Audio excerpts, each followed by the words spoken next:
time, before we start, go ahead and tell me down in the comment section below what your favorite candy is. Personally, I'm a huge fan of Almond Joys for their crunchy feel and coconut taste. And yes, I like coconut, so sue me.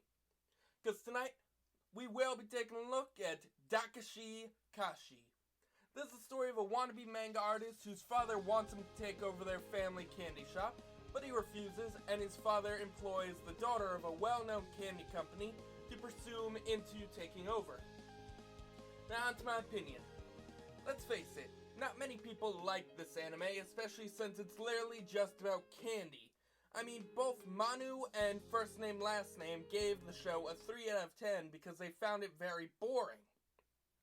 Now these reviews were pretty surprising, especially since this show was written and directed by Shigehito Takayanji, who also did great shows like The World God Only Knows and Azumanga Daioh, aka the show with the man versus deer fight, and these are both known for their comedic tones. And it's also done by Studio Field, who's known for romance and comedy anime like Mayochiki, and this art club has a problem, which were actually pretty funny and cute to watch. And the second season was done by Tezuka Productions and Satoshi Kuwabara, who we've mentioned before when we did Quintessential Quintuplets, another romance and slice of life anime which doesn't really connect with this show, because again, it's more of a comedy. So is this as boring as many say, or is it pretty interesting? Let's find out. Let me start with the intro, which I will say that I did enjoy the references to Star Wars and Indiana Jones, but that's the only ones I really caught other than the candy mascot that looks like Daruman, which was pretty cute, and the music was uplifting and pretty fun to listen to, so that's a plus for the anime since it is supposed to be a comedy.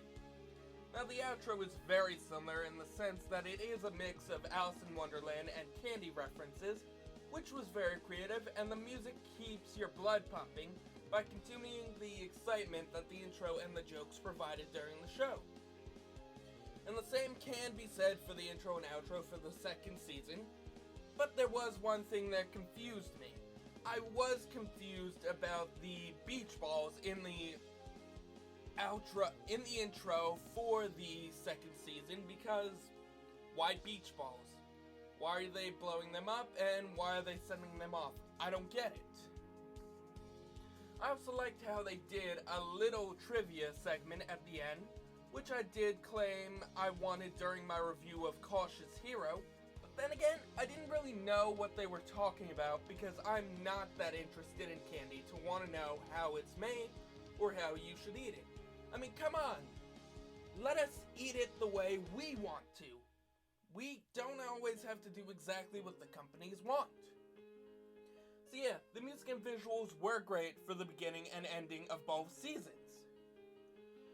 Next, let's look at the characters, starting with our main character, Kokonatsu, who is basically your typical clueless slice-of-life protagonist who can't understand his friend's true feelings and just wants to be a manga artist, despite his obvious knowledge of candy and toys.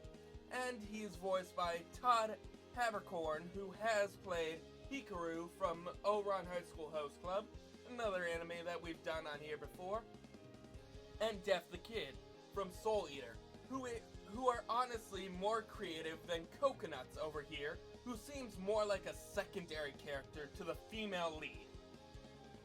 Now speaking of Hotaru, she is literally what you'd expect Ayumi from Shimonetta to be like if she was obsessed with candy and useless trivia.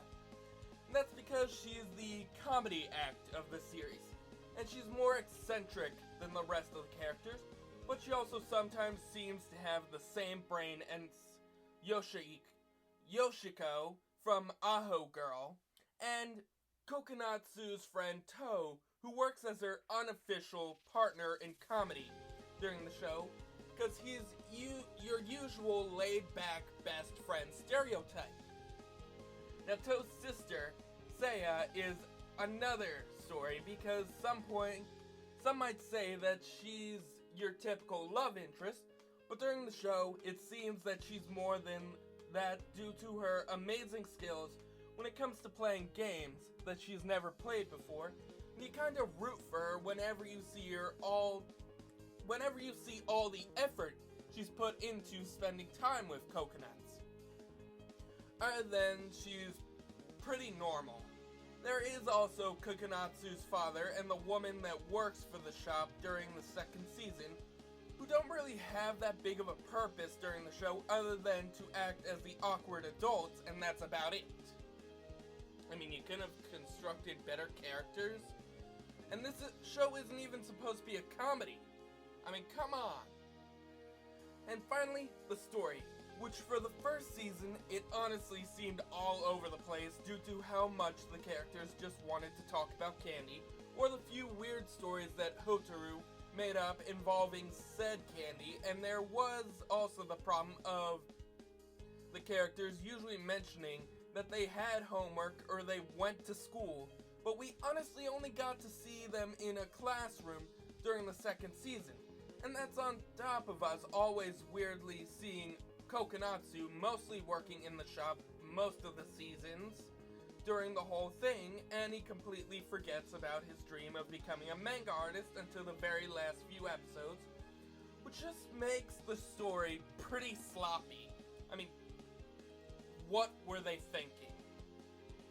And they also kind of cut the episodes down to 12 minutes during the second season, when originally they were 24 minutes, but I guess they were just doing this to make the second season longer, because they didn't have enough ideas to keep doing their 2-story per episode concept, which worked, but then again, most of the stories didn't always connect, or they were just boring. But they did fix this during the second season by having Hotaru disappear for most of it.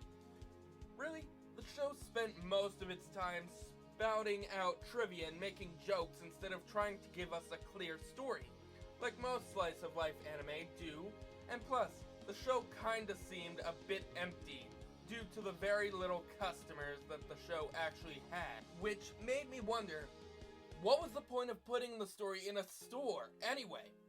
But I will say, I did get a few laughs out of the many jokes and awkward moments during the show, so it wasn't all bad. I mean, watching that one woman create super balls from household items was actually pretty cool.